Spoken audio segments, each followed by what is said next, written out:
ನನಗೂ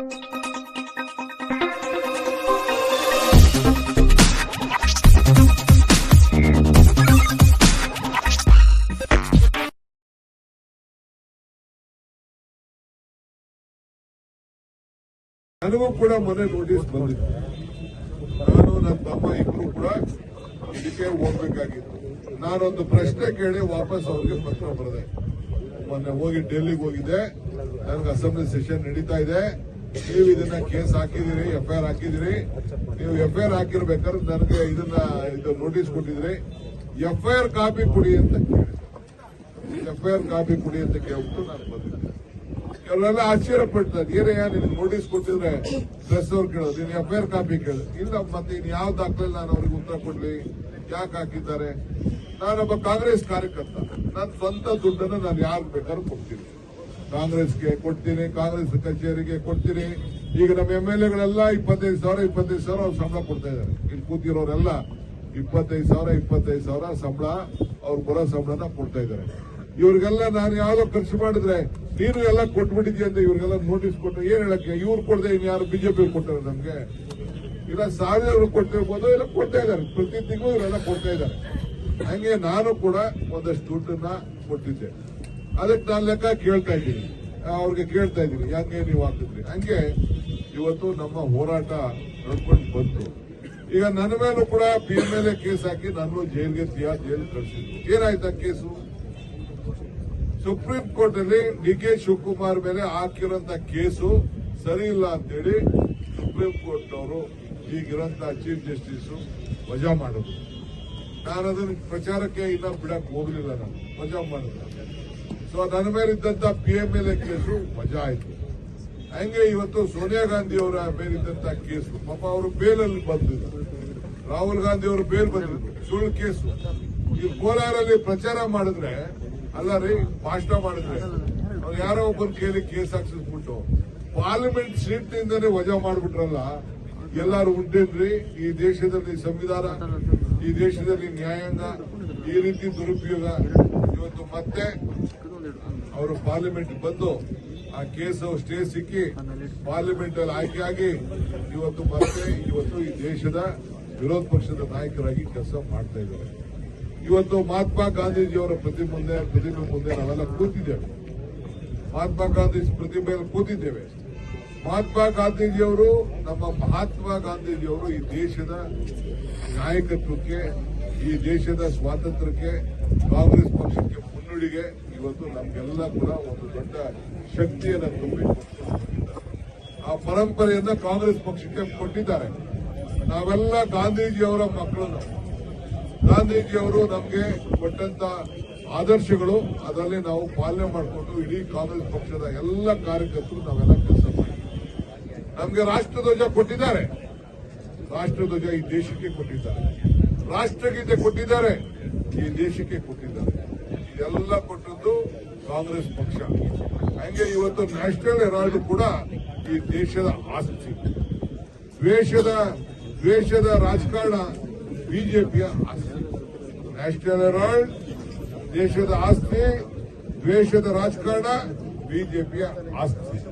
ಹಿಂಗೆ ಸತ್ಯಕ್ಕೆ ಸಾವಿಲ್ಲ, ಸುಳ್ಳು ಕೇಸಿಗೆ ಆಯುಷ್ ಇಲ್ಲ ಅನ್ನೋದಕ್ಕೆ ನಿನ್ನೆ ಬಂದಂತ ಜಡ್ಜ್ಮೆಂಟ್ ಸಾಕ್ಷಿಯಾಗಿ ಇವತ್ತು ಉಳ್ಕೊಂಡಿದೆ. ಸತ್ಯಮೇವೆ ಜಯತೆ, ಇದು ಬಿಜೆಪಿಗಿಲ್ಲ ಘನತೆ. ಇದು ನೀವೆಲ್ಲ ಗಮನದಲ್ಲಿ ಇಟ್ಕೊಳ್ಬೇಕು. ಪಿತೂರಿಯಿಂದ ಸೋಲಿಸಲಿಕ್ಕೆ ಸಾಧ್ಯ ಇಲ್ಲ, ದ್ವೇಷದಿಂದ ಕುಗ್ಗಿಸಲಿಕ್ಕೆ ಸಾಧ್ಯ ಇಲ್ಲ. ಆದ್ರಿಂದ justice for Congress, face loss for BJP. ಇದನ್ನ ತಾವೆಲ್ಲ ಗಮನದಲ್ಲಿ ಇಟ್ಕೊಳ್ಬೇಕು. So end of BJP conspiracy, ಇವತ್ತು ವಿಕ್ಟರಿ ಫಾರ್ ಡೆಮೋಕ್ರಸಿ. ಬಿಜೆಪಿ ಎಷ್ಟೇ ಪಿತೂರಿ ಮಾಡಿದ್ರು ಕೂಡ ನಮಗೆ ನ್ಯಾಯ ಇವತ್ತು ಸಿಕ್ಕಿದೆ. ಆದ್ರಿಂದ ಇವತ್ತು ನ್ಯಾಷನಲ್ ಹೆರಾಲ್ಡ್, ಯಂಗ್ ಇಂಡಿಯಾ, ಈ ದೇಶದ ಪ್ರಜಾಪ್ರಭುತ್ವವನ್ನು ತಂದುಕೊಟ್ಟಂತ ಭಾರತೀಯ ರಾಷ್ಟ್ರೀಯ ಕಾಂಗ್ರೆಸ್ ಪಕ್ಷದ ಆಸ್ತಿ. ಈ ಕೇಸನ್ನ ಪಿತೂರಿ ಮಾಡಿರೋದು ಸೋನಿಯಾ ಗಾಂಧಿ, ರಾಹುಲ್ ಗಾಂಧಿ ಅವರನ್ನ ಜೈಲ್ಗೆ ಹಾಕಬೇಕು ಅಂತ ಹೇಳಿ ಪ್ರಯತ್ನ ಮಾಡಿದ್ರು. ಈ ದೇಶಕ್ಕೆ ನಾಯಕತ್ವ ರಾಹುಲ್ ಗಾಂಧಿ ಅವರು, ಸೋನಿಯಾ ಗಾಂಧಿ ಅವರು ಈ ದೇಶಕ್ಕೆ ಪ್ರಧಾನಮಂತ್ರಿ ಆಗ್ಬೋದಾಗಿತ್ತು. ಆದ್ರೆ ಈ ದೇಶದ ಒಬ್ಬ ಆರ್ಥಿಕ ತಜ್ಞ ಉಳ್ಕೊಳ್ಬೇಕು ಅನ್ನೋ ದೃಷ್ಟಿಯಿಂದ ಇವತ್ತು ಅವರು ಆ ತ್ಯಾಗವನ್ನೇ ಇಬ್ರು ಕೂಡ ಪ್ರಧಾನಮಂತ್ರಿ ಸ್ಥಾನನ ಸ್ವೀಕಾರ ಮಾಡಿದ್ದಾರೆ. ಈ ದೇಶದ ಐಕ್ಯತೆಗೆ, ಈ ದೇಶದ ಸಮಗ್ರತೆಗೆ, ಈ ದೇಶದ ಶಾಂತಿಗೆ ಇವತ್ತು ಇಂದಿರಾ ಗಾಂಧಿಯವರು ಕಾಂಗ್ರೆಸ್ ಪಕ್ಷದ ಅಧ್ಯಕ್ಷರಾಗಿದ್ದುಕೊಂಡು ತನ್ನ ಪ್ರಾಣವನ್ನ ತ್ಯಾಗ ಮಾಡಿದ್ರು. ರಾಜೀವ್ ಗಾಂಧಿಯವರು ಈ ದೇಶದ ಐಕ್ಯತೆಗೆ ತನ್ನ ಪ್ರಾಣವನ್ನ ತ್ಯಾಗ ಮಾಡಿದ್ರು. ಹಂಗೆ ಗಾಂಧೀಜಿ ಕುಟುಂಬ, ಸೋನಿಯಾ ಗಾಂಧಿ, ರಾಹುಲ್ ಗಾಂಧಿ ಅವರು ಈ ಪ್ರಧಾನಮಂತ್ರಿ ಸ್ಥಾನವನ್ನು ಕೂಡ ತ್ಯಾಗವನ್ನು ಮಾಡಿದ್ರು. ಅಂತ ಕುಟುಂಬದ ಸದಸ್ಯಗಳಾಗಿ ನಾವೆಲ್ಲ ಇವತ್ತು ಕೂತ್ಕೊಂಡು ಇವತ್ತು ಈ ದೇಶದ ರಕ್ಷಣೆಗೋಸ್ಕರ ನಾವು ಕಾಯ್ಕೊಂಡಿದ್ದೇವೆ. ಎಲ್ಲ ಸೂರ್ಯ ಉಗ್ತಾನೆ, ಸೂರ್ಯ ಮುಳುಗ್ತಾನೆ. ಇವತ್ತು ಎಷ್ಟೇ ಸತ್ಯ ಪಿತೂರಿ, ಸತ್ಯದ ವಿರುದ್ಧ ಪ್ರತಿಯನ್ನು ಮಾಡಿ ನಮ್ಮ ನಾಯಕರುಗಳಿಗೆ ಬಂಧಿಸಬೇಕು ಅಂತ ಏನು ಕುತಂತ್ರ ಆಗಿ 420 ಕೇಸ್ ಅಂತ ಹೇಳಿ 120 ಬಿ ಕಾನ್ಸ್ಪಿರಸಿ 420 ಅಂತ ಹೇಳಿ ಕೇಸನ್ನ ಸೆಕ್ಷನ್ಗಳನ್ನ ಹಾಕಿದ್ರು. ಇವತ್ತು ನ್ಯಾಯ ಸಿಕ್ಕಿದೆ. ಇನ್ನೂ ಕೂಡ ಬೇಕಾದಷ್ಟು ಕೇಸ್ಗಳು ಹಾಕ್ತಾರೆ, ನಾವೆಲ್ಲ ಅರಿವಿದೆ. ಆದ್ರೂ ಕೂಡ ನಾವು ಹೋರಾಟಕ್ಕೆ ಬದ್ಧರಾಗಿದ್ದೇವೆ. ಅದಕ್ಕೋಸ್ಕರ ಇಡೀ ದೇಶಕ್ಕೆ ಒಂದು ದೊಡ್ಡ ಸಂದೇಶವನ್ನು ಕಳಿಸಬೇಕು ಅಂತ. ಈಗ ಮನ್ರೇಗಾ ವಿಚಾರದಲ್ಲಿ ನಾನೀಗ ಚರ್ಚೆ ಮಾಡಕ್ ಹೋಗುದಿಲ್ಲ. ಮತ್ತೆ ನಾವು ನಮ್ಮದೇ ಆದಂತಹ ಕಾರ್ಯಕ್ರಮವನ್ನು ರೂಪಿಸ್ತೇವೆ. ಗಾಂಧೀಜಿಯವರ ಹೆಸರಿನಲ್ಲಿ ಪ್ರತಿಯೊಬ್ಬ ಬಡವರಿಗೆ ಉದ್ಯೋಗ ಖಾತ್ರಿ ಕೊಡಬೇಕು ಅಂತೇಳಿ ಸೋನಿಯಾ ಗಾಂಧಿಯವರ ಮುಖಂಡತ್ವದಲ್ಲಿ ಏನು ಒಂದು ಕಾನೂನು ತೆಗೆದುಕೊಂಡು ಬಂದು ಅದನ್ನ ಹಳಸಾಕ್ಲಿಕ್ಕೆ ಒಂದು ಪ್ರಯತ್ನವನ್ನು ಮಾಡಿ ಸಮಾಧಿ ಮಾಡಲಿಕ್ಕೆ ಪ್ರಯತ್ನ ಆಗ್ತಾ ಇದೆ. ಅದ್ರ ಬಗ್ಗೆ ನಾವು ಪ್ರತ್ಯೇಕ ಚರ್ಚೆಯನ್ನು ನಾವು ಮಾಡಿ ಒಂದು ಹೊಸ ಕಾರ್ಯಕ್ರಮವನ್ನು ನಾವು ಬೇರೆ ರೂಪಿಸ್ತೇವೆ. ಈಗಿಲ್ಲ ನಾನು ಮಾತಾಡಕ್ ಹೋಗುದಿಲ್ಲ. ಇಲ್ಲಿ ಏನಿದ್ರು National Herald, Young India, Sonia Gandhi, Rahul Gandhi, ಇಷ್ಟು ಮಾತ್ರ ಇದಕ್ಕೆ ನಾವು ಹೋಗ್ತಾ ಇದ್ದೀವಿ. ಪಾಪ ನಮ್ಮ ಸ್ಯಾಮ್ ಪಿಟ್ರೋಡ ಅವರೆಲ್ಲೋ ಹೊರಗಡೆ ದೇಶದಲ್ಲಿ ಇದ್ದು ಅವರು ಟ್ರಸ್ಟಿ ಆಗಿದ್ರು, ಅವ್ರ ಮೇಲೆ ಕೇಸ್ ಈ ದೇಶಕ್ಕೆ ಬರಬಾರದು. ಅವರು ಇವತ್ತು ನಮ್ಗೆಲ್ಲ ಫೋನ್ಗಳು ಮಾಡಿಕೊಂಡಿದ್ದೀರಿ. ಯಾರ ಕಾರಣ? ಸ್ಯಾಮ್ ಪಿಟ್ರೋಡ, ರಾಹುಲ್ ಗಾಂಧಿ ಅವರು ಕೊಟ್ಟಂತ ಸಲಹೆ ಮೇಲೆ ಇವತ್ತು ಒಂದು ದೊಡ್ಡ ಕ್ರಾಂತಿ ನಡೀತು. ಅಂತ ಮುಖಂಡಗಳನ್ನೆಲ್ಲ ಇವತ್ತು ನೀವೆಲ್ಲ ಇವತ್ತು ಬಿಜೆಪಿಯವರು ಇಂಥ ಒಂದು ಷಡ್ಯಂತ್ರವನ್ನ ನೀವು ಮಾಡ್ತಾ ಇದ್ದೀರಿ. ಇದು ನಿಮ್ದು ಬಿಜೆಪಿ ಅಂದ್ರೆ ಗುರುಡೇ ಜನತಾ ಪಾರ್ಟಿ ಆಗ್ಬಿಟ್ಟಿದೆ. ಇದಕ್ಕೆ ದಯವಿಟ್ಟು ಇಲ್ಲಿಗೆ ಕೊನೆ ಆಗ್ಬೇಕು. ಸತ್ಯಕ್ಕೆ ಜಯ ಸಿಕ್ಕಿದೆ. ಈ ರಾಜ್ಯದ ಮುಖ್ಯಮಂತ್ರಿಯವರ ಮುಖಂಡತ್ವದಲ್ಲಿ ಇವತ್ತು ಗಾಂಧೀಜಿಯವರ ಪ್ರತಿಮೆ ಮುಂದೆ ನಾವು ಪ್ರತಿಮೆ ಮಾಡ್ತಾ ಇದ್ದೇವೆ. ಮುಂದಕ್ಕೆ ಅಸೆಂಬ್ಲಿಲಿ ನಾವು ಒಂದು ಸಂದೇಶವನ್ನು ನಾವು ಕಳಿಸಬೇಕಾಗಿದೆ. ಅದನ್ನು ಮುಂದಕ್ಕೆ ಒಳಗಡೆ ಹೋದ್ಮೇಲೆ ಏನಾಗ್ತದೆ ನೋಡೋಣ. ಅದಕ್ಕೆ ನಾವೆಲ್ಲ ಈ ಪ್ರತಿಭಟನೆಯನ್ನ ಸಾಂಕೇತಿಕವಾದ ಪ್ರತಿಭಟನೆ ಮಾಡ್ತೇವೆ. ತಾಲೂಕ್ ಮಟ್ಟದಲ್ಲಿ, ಜಿಲ್ಲಾ ಮಟ್ಟದಲ್ಲಿ, ಇದನ್ನೆಲ್ಲ ಕೂಡ ರಾಜ್ಯ ಮಟ್ಟದಲ್ಲಿ ಕೂಡ ಈ ಪ್ರತಿಭಟನೆ ಮುಂದುವರಿತದೆ. ನಾನೆಲ್ಲ ಶಾಸಕರಿಗೆ ನಾನು ಇಲ್ಲಿ ಕರೆಯನ್ನು ಕೊಡ್ತಾ ಇದ್ದೇನೆ. ನಾವೆಲ್ಲ ಕೂಡ ನಮಗೆ ಆದೇಶ ಇದೆ. ಇಡೀ ದೇಶದ ಉದ್ದಗಲೂ ಕೂಡ ನಿಮ್ಮ ಕ್ಷೇತ್ರದಲ್ಲಿ, ನಿಮ್ಮ ಜಿಲ್ಲೆಯಲ್ಲಿ ಈ ಪ್ರತಿಭಟನೆ ಮುಂದುವರಿಬೇಕು. ರಾಹುಲ್ ಗಾಂಧಿ ಅವರಿಗೆ, ಸೋನಿಯಾ ಗಾಂಧಿ ಅವರಿಗೆ ಏನು ಕಿರುಕುಳವನ್ನು ಕೊಡಲಿಕ್ಕೆ ಪ್ರಯತ್ನವನ್ನು ಮಾಡಿದ್ರು. ಇವತ್ತು ಆಸ್ಕರ್ ಫರ್ನಾಂಡಿಸ್, ಮೋತಿಲಾಲ್ ವೋರಾ ಇಲ್ಲ, ಅವರ ಆತ್ಮಕ್ಕೆ ಒಂದು ಶಾಂತಿ ಸಿಕ್ಕಿದೆ. ಅವರು ಕೂಡ ಇವತ್ತು ಕೇಸ್ ಹಾಕಿಸಬೇಕು ಅಂತೇಳಿ ಅವ್ರ ಮೇಲೆ ಒಂದು ದೊಡ್ಡ ಕೇಸು ಕೂಡ ಹಾಕಿದ್ರು. ಭಗವಂತ ಇವತ್ತು ಅವ್ರನ್ನ ಕರ್ಕೊಂಡ. ಆದ್ರೂ ಕೂಡ ಇವತ್ತು ಅವರ ನ್ಯಾಯ ಸಿಕ್ಕಿದ್ರಿಂದ ಅವ್ರಿಗೂ ಕೂಡ ಅವರ ಆತ್ಮಕ್ಕೆ ಶಾಂತಿ ಸಿಕ್ಕಿದೆ. ನಾವೆಲ್ಲ ಕೈ ಜೋಡಿಸೋಣ. ಬಲವನ್ನ ಕೈಯನ್ನ ರಾಹುಲ್ ಗಾಂಧಿ ಅವರ, ಸೋನಿಯಾ ಗಾಂಧಿ ಅವರ ಕೈಯನ್ನ ಬಲಪಡಿಸ್ಕೋಣ. ಇಡೀ ದೇಶ ಅವರ ಜೊತೆಯಲ್ಲಿದೆ, ನ್ಯಾಯ ಇದೆ. ನಾವೆಲ್ಲ ಗಾಂಧಿವಾದಿಗಳು. ಗಾಂಧಿ ಹೇಳ್ಕೊಟ್ಟಂತ ತತ್ವ, ಮಾರ್ಗದರ್ಶ, ಅಹಿಂಸೆಯಲ್ಲಿ ನಾವೆಲ್ಲ ಬದುಕೋಣ ಅನ್ನೋ ಮಾತನ್ನ ಹೇಳಿ ಇವತ್ತು ಮತ್ತೆ ತಾವೆಲ್ಲ ಹೆಚ್ಚಿನ ಸಂಖ್ಯೆಯಲ್ಲಿ ನಮ್ಮ ಶಾಸಕರು, ಅಸೆಂಬ್ಲಿ ಬೇಡ, ನಮ್ಗೆ ಕ್ವಶನ್ ಬೇಡ, ಉತ್ತರ ಬೇಡ, ನಮಗೆ ನ್ಯಾಯ ಬೇಕು ಅಂತೇಳಿ ಇವತ್ತು ಬಂದು ಇಲ್ಲಿ ಕೂತ್ಕೊಂಡು ಪ್ರತಿಭಟನೆಯನ್ನ ಗಾಂಧೀಜಿಯವರ ಪ್ರತಿಮೆಯಲ್ಲಿ, ಗಾಂಧೀಜಿಯವರು ಈ ದೇಶದ ನಾಯಕತ್ವವನ್ನು ವಹಿಸಂತ ಜಾಗದಲ್ಲಿ, ಈ ಬೆಳಗಾಂನಲ್ಲಿ ಈ ಪ್ರತಿಭಟನೆ ಮಾಡುವಂತ ಒಂದು ಭಾಗ್ಯ ನಮಗೆ ಸಿಕ್ತಲ್ಲ. ಇದೇ ನನ್ನ ಭಾಗ್ಯ, ನಮ್ಮ ಭಾಗ್ಯ, ನಮ್ಮ ಭಾಗ್ಯ ಅಂತೇಳಿ ಭಾವಿಸಿದ್ದೇನೆ. ಮಾನ್ಯ ಮುಖ್ಯಮಂತ್ರಿಗಳು ತಮ್ಮನ್ನು ಉದ್ದೇಶಿಸಿ ಮಾತಾಡ್ತಾರೆ. ಜೈ ಹಿಂದ್, ಜೈ ಭಾರತ, ಜೈ ನ್ಯಾಷನಲ್ ಹೆರಾಲ್ಡ್, ಜೈ ಯಂಗ್ ಇಂಡಿಯಾ.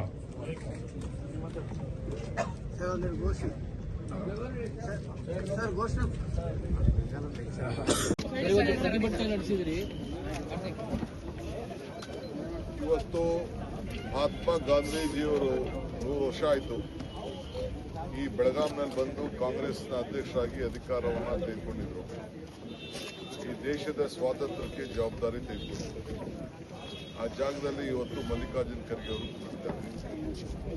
ಮಲ್ಲಿಕಾರ್ಜುನ್ ಖರ್ಗೆ ಅವರು ಬಂದು ಈ ಗಾಂಧಿ ಪ್ರತಿಮೆನ ಉದ್ಘಾಟನೆಯನ್ನ ಮಾಡಿದ್ರು. ಅವರು ಪ್ರಿಯಾಂಕಾ ಗಾಂಧಿ ಅವರು ಬಂದು ಉದ್ಘಾಟನೆ ಮಾಡಿದ್ರು. ಇಲ್ಲಿ ಬಂದು ಮೊದಲನೇ ಪ್ರತಿಭಟನೆಯನ್ನ ಕಾಂಗ್ರೆಸ್ ಉಳಿಸಬೇಕು, ಗಾಂಧಿ ಕುಟುಂಬಕ್ಕೆ ನ್ಯಾಯ ಒದಗಿಸಬೇಕು ಅಂತೇಳಿ ಬಂದಿದ್ದೀವಿ. ಇವತ್ತು ನ್ಯಾಷನಲ್ ಹೆರಾಲ್ಡ್ ಒಂದು ದೇಶದ ಆಸ್ತಿ, ಇದು ಬಿಜೆಪಿದು ದ್ವೇಷದ ಆಸ್ತಿ. ನಾವೆಲ್ಲ ಇವತ್ತು ಕೋರ್ಟ್ ಅಲ್ಲಿ ನಮಗೆ ನಿಮ್ಮ FIR ದ್ವೇಷದ ರಾಜಕಾರಣ ಬಿಟ್ಬಿಡಿ ಅಂತೇಳಿ ಕೋರ್ಟ್ ಅವರು ವಜಾ ಮಾಡಿದ್ದಾರೆ. ಎಲ್ಲಿ ಮನಿ ಲಾಂಡ್ರಿಂಗ್ ಮಾಡಿದ್ರು? ಏನು ಅವ್ರ ಜೋಬ್ಗೆ ಅವ್ರ ಅಕೌಂಟ್ಗೆ ದುಡ್ಡು ಹೋಗಿತ್ತ? ಏನೂ ಇಲ್ಲ. ಈ ರೀತಿ ಸುಳ್ಳು ಅಪಾದ್ಯಗಳನ್ನು ಇವತ್ತು ಮಾಡಿದ್ದಾರೆ.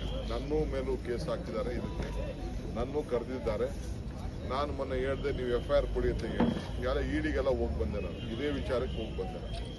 ನಾವು ಒಬ್ಬ ಕಾಂಗ್ರೆಸ್ಸಿಗರಾಗಿ ಕೊಟ್ಟಿದ್ದೀವಿ ಒಂದಷ್ಟು. ನಾನಿಲ್ಲ, ನಾನು ಕೊಟ್ಟಿದ್ದೀನಿ, ನನ್ನ ತಮ್ಮ ಕೊಟ್ಟಿದ್ದೀನಿ, ನಮ್ಮ ಮಂಗಳೂರವನು ನಮ್ಮ ಹುಡುಗ ಇನಾಯತಾಳಿ ಅವರು ಕೊಟ್ಟಿದ್ದಾರೆ, ಸಾಂಗ್ರು ಶಿವಶಂಕರಪ್ಪನು ಕೊಟ್ಟಿದ್ದಾರೆ. ಅವರೆಲ್ಲ ಕೂಡ ಕೊಟ್ಟಿದ್ದಾರೆ. ಇವತ್ತು ಏನೋ ನಾವು ಕಾಂಗ್ರೆಸ್ಸಿಗರಾಗಿ ನಾವೆಲ್ಲ ಕೊಟ್ಟಿದ್ದೀವಿ, ಅವರು ಟ್ರೆಷರ್ ಆಗಿ ಕೊಟ್ಟಿದ್ದಾರೆ.